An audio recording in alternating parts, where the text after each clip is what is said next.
Hello chers amis, j'espère que vous allez bien. C'est David Job, auteur, consultant et formateur en excellence, fondateur et présentateur des émissions Chronospace. N'oubliez pas d'ailleurs de vous abonner à notre chaîne, à liker et à partager parce que gérer son temps et son espace sont les deux piliers qui vous permettront de ne pas tomber dans le chaos. Et la seule personne qui pourra vous en faire sortir est celle qui vous regarde dans le miroir. Et comment sortir du chaos justement si on n'est pas un intérieur un minimum ordonné et organisé? Mon invité d'aujourd'hui est une dame extraordinaire, à la volonté hors du commun et au parcours inspirant, comme ceux qui doivent prouver au monde entier que leurs différences sont en fait leur spécificité, leur valeur unique. Conférencière, auteur du livre Plus grande que nature, c'est surtout la bombe d'énergie et de positivisme spécialisée dans le home organizing que je reçois aujourd'hui. J'accueille dans le studio de Chronospace aujourd'hui Sandra Houle. Sandra, bonsoir. Allô?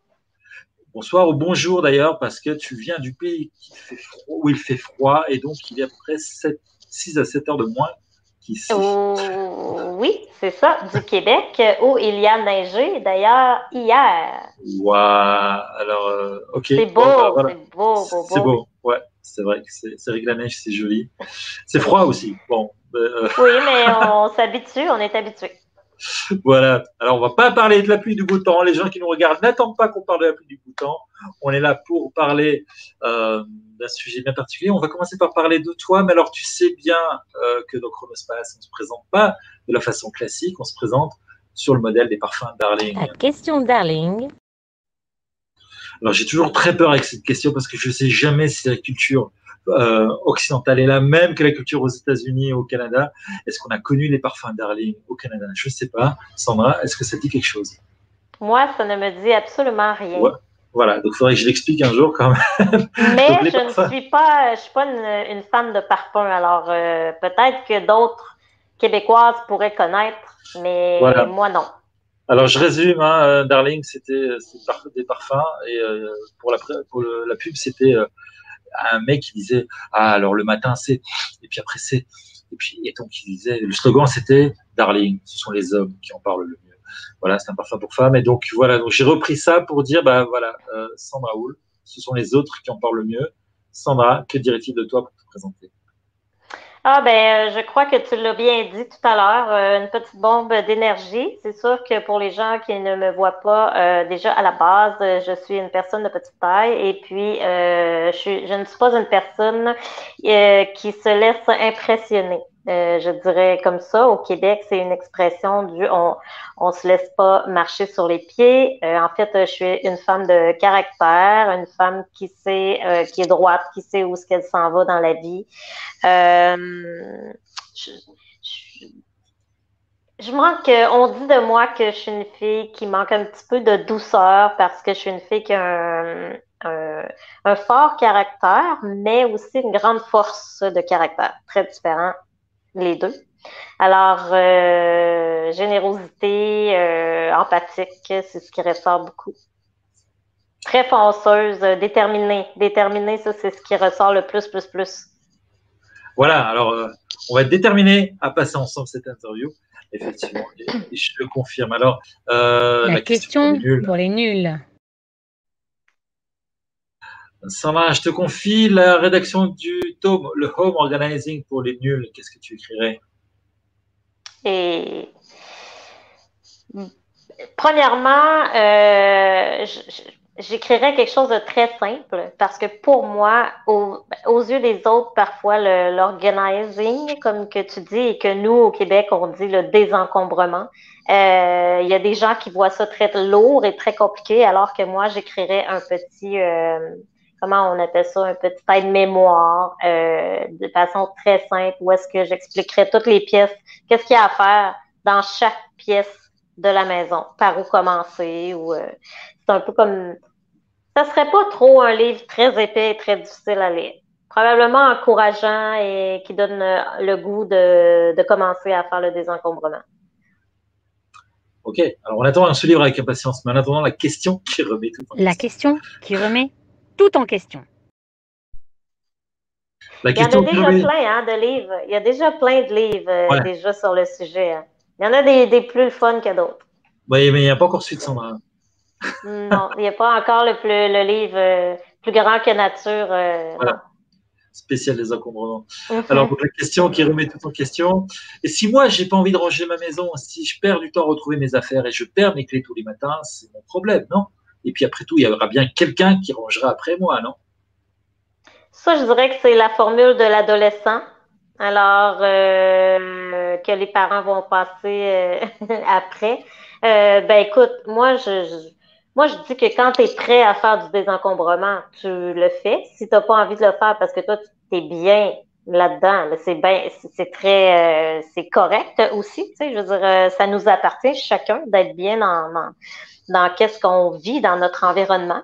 Mais la personne, quand elle commence à se rendre compte qu'elle perd toujours ces choses, à un moment donné, il faut peut-être se poser la question, est-ce que je suis désorganisée? Est-ce que j'aurais besoin de me réorganiser? Est-ce que je suis capable de me réorganiser toute seule ou j'ai besoin d'aide pour me réorganiser?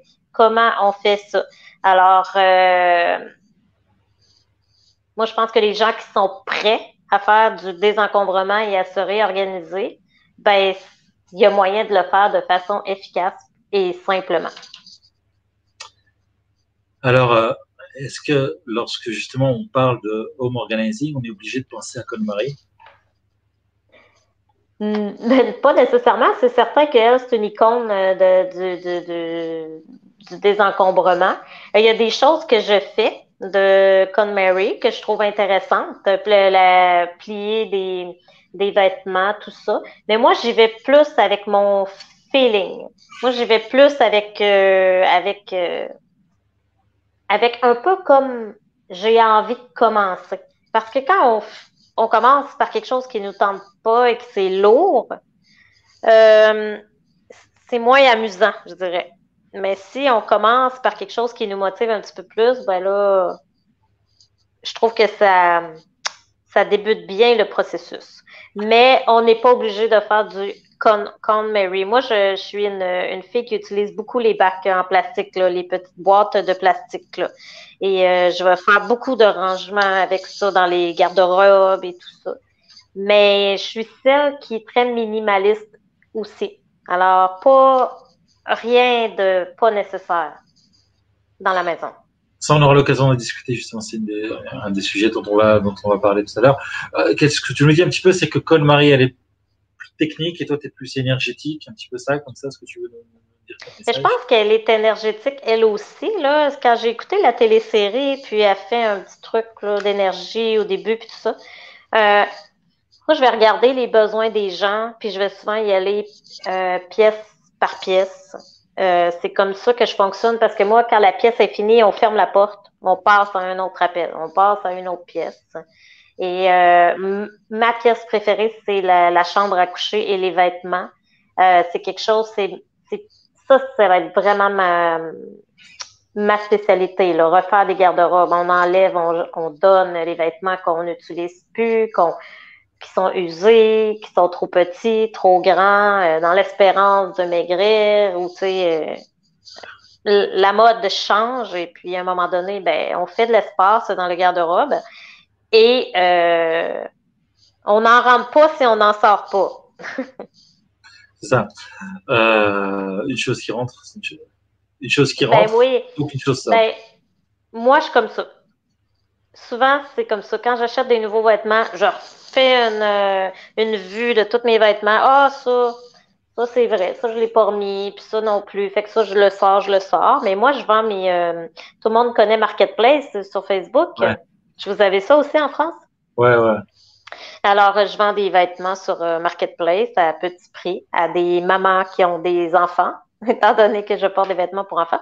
Et où je vais aller donner à des gens qui en ont besoin. Ouais, encore plus comme ça fait des heureux, comme on dit. Oui. En ce moment, on se rend utile.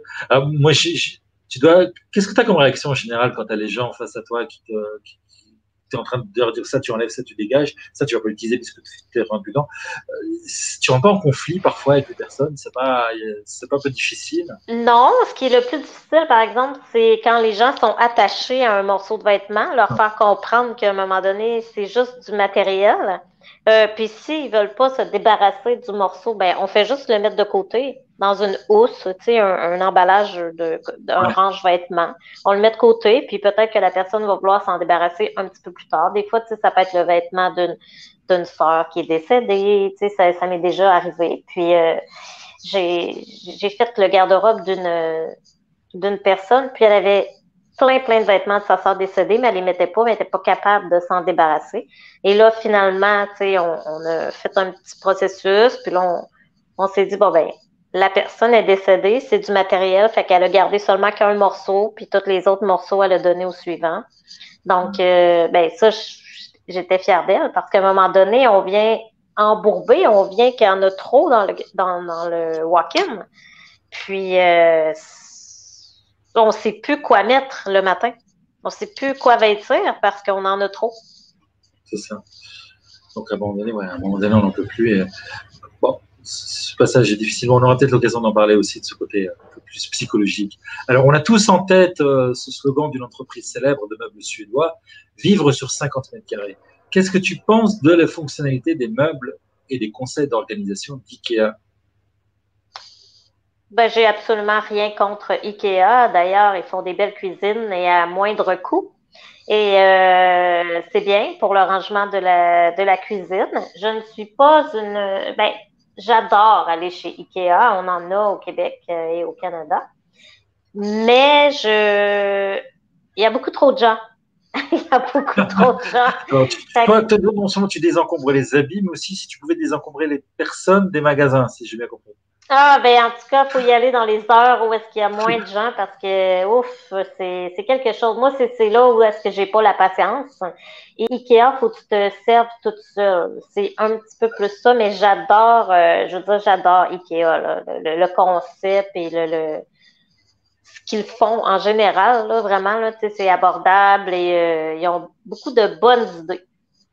Ouais, pourquoi je t'ai posé la question? En fait, j'ai aucun intérêt chez Ikea. Je touche absolument aucun royalty sur Mais, Ikea. mais les Français sont très, vous, les Européens, vous êtes très forts sur le Ikea. Ouais, ouais, effectivement. Mais donc, ce que je disais, ouais, pourquoi je disais ça? Je disais parce que je trouve qu'ils avaient, justement, quand ils faisaient ces expositions vivre sur 50 mètres carrés, ils ont une utilisation optimale de l'espace qui me plaisait assez bien. En plus, on parle beaucoup de gestion, d'organisation dans l'espace. Optimiser aussi l'espace au-dessus de la tête, le plafond, mettre des choses en hauteur. Je trouvais que ça, c'est assez sympa. Je voulais avoir un petit peu ton avis là-dessus. Euh, c'est certain que vous ne trouverez pas ça chez moi. Euh, parce que, étant de petite taille, je dirais que. Ben, puis c'est surtout aussi que c'est très minimaliste. Mais oui, c'est bien d'avoir des trucs en hauteur. Mais moi, ce qui me dérange, c'est tout ce qui est visible à l'œil nu. C'est tout ce qui est. Ici, on a la chance d'avoir des grands appartements, hein, d'avoir des grandes maisons. Donc, avec beaucoup de. Je ne sais pas comment vous appelez ça, Des placards. un placard. Ouais. Que nous, on appelle un garde-robe. Et on a beaucoup de placards, presque dans chaque pièce, ce qui fait ça crée beaucoup de rangements. Donc, on n'a pas besoin nécessairement de toujours mettre des tablettes et des rangements dans le haut, là, à la vue. Et moi, c'est ce que j'aime, le plus épuré possible. J'imagine à l'intérieur comme ça, tout fermé, tout. En plus, une couleur blanche et puis une lumière tamisée comme ça. Mm. Hein, voilà, j'ai touché le point sensible. Ouais. Oui, c'est un peu comme ça que j'imagine le truc. Alors, est-ce que le rangement et l'ordre, c'est uniquement une histoire de femme? Oh, pas du tout. Pas du tout. J'ai été mariée avec une personne pendant 18 ans. Il était très ordonné. Quand ce fut le temps d'essayer la technique comme Mary, tu sais, plier les bas, puis tout ça, il a embarqué dans le truc. Mon conjoint actuel, il est ordonné, propre, comme, écoute, plus que moi presque. D'un autre Alors, côté, il n'y a pas tellement le choix non plus. Hein. non, il était comme ça avant que je le Ah. connaisse. Et je crois pas que c'est juste une affaire de filles. Peut-être que nous, les filles, peut-être un pourcentage plus élevé, mais je crois pas du tout que c'est juste une histoire de... J'en connais beaucoup d'hommes qui sont très rangés, très méticuleux, propres, maladifs. Bon, on va poser la question aux gens qui nous regardent. Tiens, laissez-nous un petit message si vous êtes un homme. Quelle est votre relation par rapport à l'organisation. Je pense que ce serait intéressant à savoir, justement, faire une mini-stat comme ça. Est-ce que c'est une affaire de faire. Alors, ranger, trier est une chose, maintenir en est une autre. Que conseilles-tu à ceux qui nous regardent pour avoir une maison ordonnée sur le long terme? Mais c'est une habitude à prendre. C'est vraiment une habitude à prendre. Vous prenez un vêtement, vous le mettez pas finalement le matin, vous choisissez de mettre autre chose, vous prenez le vêtement et vous le raccrochez. Vos clés, vous arrivez, vous les mettez toujours à la même place. Créez-vous un petit espace où est-ce que vous allez toujours mettre vos clés à la bonne place. Faire sa vaisselle après avoir mangé. Je veux dire, c'est une habitude à prendre qui fait qu'après, c'est propre, c'est clean, le comptoir est désencombré, c'est de s'habituer à une routine de ménage. Et c'est de ne pas tomber dans l'excès de la consommation aussi, là, tu sais, trop de vêtements, trop de livres, là, on vient embourber, on ne sait plus où les mettre. C'est ça. Donc, en fait, c'est ranger au fur et à mesure, que tu me dis. Et Oui, aussi, moi, je pense que c'est une habitude de ranger au fur et à mesure, prendre des bonnes habitudes de consommation. Faire son ménage une fois par semaine, faire sa routine, se dire, bon, ben, moi, le samedi matin, c'est ce que je fais, ou le jeudi soir, ou peu importe. Puis de toujours remettre à sa place ce qui va à sa place. chaque objet à sa place. On parlait des clés en termes de gags, c'est toujours les clés au même endroit, toujours les trucs au même endroit. Tu parlais aussi donc nettoyage par le vide, et puis tu parlais aussi donc d'un objet qui rentre égale un objet qui sort. Ça évite aussi de cumuler. De cumuler, ouais, c'est ça. Et donc on garde sur le long terme. Ouais. Okay. Je m'adresse aussi à ceux qui nous regardent et qui ont parfois des ados aussi avec eux. C'est peut-être pas aussi facile à faire quand on a des adolescents. Tu parlais de la vaisselle qu'on remet dans l'évier. Tu parlais des choses qui doivent revenir à sa place. C'est peut-être moins dans la logique de l'adolescent. L'enfant, ils ont peut-être moins cette démarche de systématiquement à les ranger. Donc, qu'est-ce que tu en penses, toi? Moi, je n'ai pas d'enfant, alors je ne suis pas la pro de gérer les enfants par rapport au ménage. Mais je pense qu'il faut inculquer assez jeune à nos enfants de ranger ces choses. Mais chaque adolescent a sa période de traînerie, là, où est-ce que tout traîne, puis que ça les intéresse aucunement de faire leur ménage. Mais tout à l'heure, j'ai fait une conférence justement avec des 17 ans environ. Puis je leur disais, si c'est le bordel dans ta chambre, c'est le bordel aussi probablement un peu à l'intérieur de toi. Tu sais, t'es peut-être mêlé, t'as peut-être pas les idées claires. Quand on fait son ménage, puis on choisit de faire le ménage de sa chambre par soi-même et non parce qu'on a des ordres, ben, le ménage, il va se faire un petit peu aussi à l'intérieur. Tu sais, on va devenir peut-être un petit peu plus zen, on va avoir les idées un petit peu plus claires. Je pense que le reflet extérieur est le reflet de ton intérieur. C'est ça. Donc, c'est justement, tu veux dire qu'il y a un côté psychologique, c'est-à-dire que comme on est dans sa tête, on est dans son espace. Après, si on est encombré dans sa tête, on est encombré Oui. dans son espace. Je suis persuadée de ça, moi. Mais c'est pas une vérité, mais je veux dire, je réalise et quand je regarde certaines personnes, c'est clairement ça. Bah, peut-être ceux qui nous regardent, qui ont des adolescents, qui ont des enfants, partagez avec nous. Dites-nous si vous confirmez ce que ça va. Ça a du sens en tout cas, ça parle en tout cas. C'est vrai qu'en plus, les adolescents passent par une période. Ouais, tu veux dire? Je pense que peut-être de faire, au lieu de donner des ordres à nos enfants, fais ça, fais ça, fais ça, tu sais, lui donner le choix, ben gars, je te donne le choix, faudrait que tu fasses ta chambre, ça me ferait vraiment plaisir. Mais tu le fais, tu sais, faut le montrer à nos enfants aussi comment faire le ménage. On leur garoche, puis on leur dit, va faire le ménage de ta chambre, mais si personne leur a montré à comment faire le ménage, comment voulez-vous qu'ils fassent. Puis là, après ça, les parents rentrent dans la chambre, puis c'est pas fait comme il faut. Ben oui, mais prenez le temps de leur montrer à faire le ménage. Après, ils vont le savoir. Puis ensuite, ben, vous leur dites, ben là, moi, mercredi, on est lundi, mercredi, il faut que ta chambre soit faite. Alors, t'as demain puis t'as mercredi. Choisis une journée. Ah là, ça devient plus le choix de l'ado. Mais là, on embarque dans la spécialité des ados, alors que là, c'est pas ma spécialité. Là. Ouais, non. C'est rangement. Par contre, le mot ménage, ça n'a pas une connotation un petit peu péjorative, un petit peu négative. Ménage, ça sonne un petit peu dans la tête des... Balayeuse. Ouais, j'allais même pas aller si loin, mais ménage, c'est plus de contrainte comme ça, vraiment la corvée, en fait. Alors que ça Parce devrait que pas moi, des fois, tu sais, je faisais du ménage avec des enfants, puis il y avait 3 bacs en plastique. Il y avait ce que je garde, ce que je donne et ce que je jette, qui est plus bon, qui est déchiré, qui est brisé, ce que je donne parce que je ne l'utilise plus, je ne joue plus avec, et on dit, ben, on va en faire profiter des enfants qui en ont besoin, qui ont peut-être moins de sous pour en acheter, puis ce que je garde. Faut pas que ça dépasse le bac. Faut ça. pas que ça déborde. Là, Ouais. les enfants, là, ils en mettent dans le bac à garder. Je le garde, je le garde, je le garde. Puis là, à un moment donné, oup. Puis là, à donner, il n'y en a pas beaucoup. On recommence. Tu sais, ça, t'es-tu certain? Ah, ouais, ok, je sais pas ça. Non, ok, je vais le donner. Puis là, on le remet dans le bac à donner. Ouais. Le fait aussi de toujours vouloir garder, c'est peut-être aussi l'expression d'un manque aussi qu'on a envie de combler quelque part en entrant un petit peu dans le côté un peu psychologique. Peut-être, je suis pas un spécialiste de la psychologie, mais c'est peut-être un Moi petit peu non ça. plus. Voilà. Donc, restons sur. Mais moi, c'est comme ça que je vois les choses. Peut-être que tu le vois aussi, justement, euh, par rapport aux gens qui ont tendance à vouloir accumuler, c'est combler quelque chose. Ben, je pense que c'est combler un manque de quelque chose. Parce Ouais. que moi-même, je suis un petit peu comme ça et parfois, des fois, je suis excessive. Là, je veux dire, je suis pas toujours parfaite. Là. Des fois, il faut que je me ramène à l'ordre, mais je pense que c'est un manque à combler de quelque chose. La peur de manquer de quelque chose. Je sais pas, peut-être que les gens ont manqué de quelque chose quand ils étaient plus jeunes et là, ça se reproduit comme ça, là.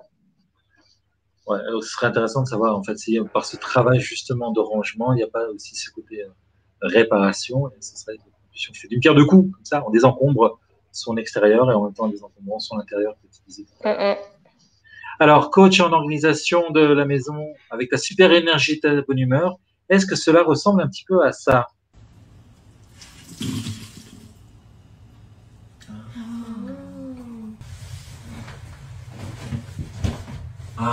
Okay, on the rack. I see. Okay. Oh. Got it. Okay. Got it. Oh, that's what that's for?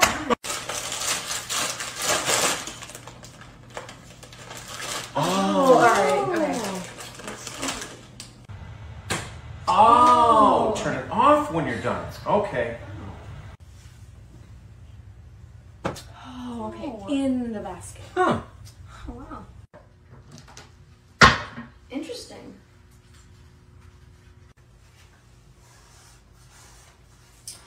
Oh, okay. I don't do that. Voilà. Je pense que cette personne, elle commence à être à bout. Parce que personne ne range la maison, puis elle essaie de faire comprendre le fonctionnement. Non, moi, j'arrive pas comme ça dans une maison chez les gens. De toute façon, c'est les gens qui vivent hein, dans leur encombrement ou dans leur désordre. Moi, je suis là pour leur donner des trucs, pour les aider à avancer, à le faire avec eux, parce qu'il y a des gens qui ont beaucoup de difficultés à le faire toute seule. Ils manquent de motivation, ils ne savent pas par quoi commencer. Fait que moi, j'arrive. La dernière fois, j'ai fait une cuisine en écoute. Je ne sais pas d'où on a sorti tout ce qu'il y avait dans la cuisine, mais elle a donné 10 boîtes, 10 grosses boîtes. Puis quand on a fermé les portes des armoires et qu'on a reclassé, là, c'était encore plein, je ne sais pas. Où est-ce qu'il y avait tout. En tout cas, ça a fait un grand bien, là, tu sais, de dégager là, la cuisine. Là. Hop, ça respire, mais écoute, moi c'est sûr que quand il y a des enfants, on a besoin de plus de trucs. Tu sais, ça c'est certain. Mais non, moi j'ai une belle énergie, puis je suis quand même très motivée quand je fais ça parce que j'adore ça. Je suis complètement sur mon X quand que je fais ça. Là. On imagine bien. Bon, alors évidemment, le petit clip que j'ai passé, c'était en forme de gag.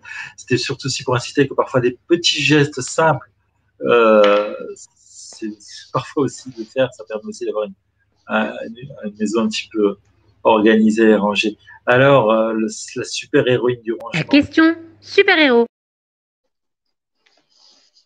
Alors, Sandra, si tu étais un personnage de Marvel, qui serais-tu et quels seraient tes trucs de super-héros pour transformer une maison en salle d'expo?